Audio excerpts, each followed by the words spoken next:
یہ گمنام افراد کا قبرستان ہے۔ یہاں دکھنے والی یہ قبریں ان مہاجرین کی ہیں جو نکلے تھے ایک بہتر زندگی کی تلاش میں، لیکن ان کا سفر ایک ہندسے والی قبر پر ختم ہوا جس پر ان کا نام تک درج نہیں۔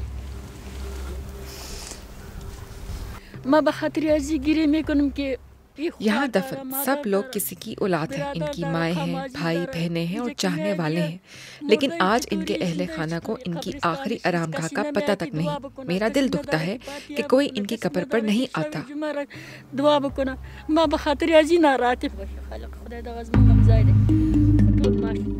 امینہ صفی زادے اور ان کا بیٹا پرویز ان سب کے لیے دعا گو ہیں، ان سب کے لیے جن کا بہتر زندگی کے لیے یورپ کا سفر یہاں اختتام پذیر ہوا۔ میں نے یہاں ایک شخص کی آخری رسومات ادا کی جو پہاڑوں میں مر گیا تھا۔ جب یہاں عورتوں کی لاشیں لائی گئیں تو ان کی انگلیاں سردی سے جم چکی تھیں۔ یہاں دفن افراد کی اکثریت افغانستان، پاکستان اور بنگلہ دیش سے ہے۔ یہ چھوٹی سی جگہ اب باقاعدہ گمنام افراد کا قبرستان بن گئی ہے۔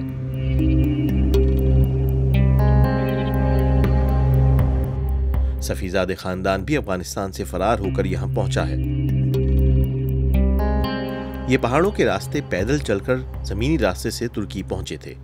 یورپ کی طرف آگے بڑھنے کے لیے اب ان کے پاس وسائل نہیں اور واپسی کا سفر بھی ناممکن ہے۔ صفی زادے خاندان اب یہاں ایک گمنام زندگی گزار رہا ہے۔ ہمارا سب کچھ افغانستان میں ختم ہو چکا ہے، وہ میدان جنگ ہے، ہمارا گھر تباہ ہو چکا ہے، ہم کیسے وہاں واپس جا سکتے ہیں؟ وہاں ہمارے بچے محفوظ نہیں۔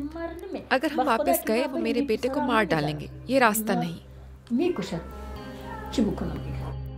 وہ ان لوگوں کے بارے میں سوچتے ہیں جو یہاں تک بھی نہ پہنچ سکے اور بس ایک گمنام قبر ان کا نصیب بنی۔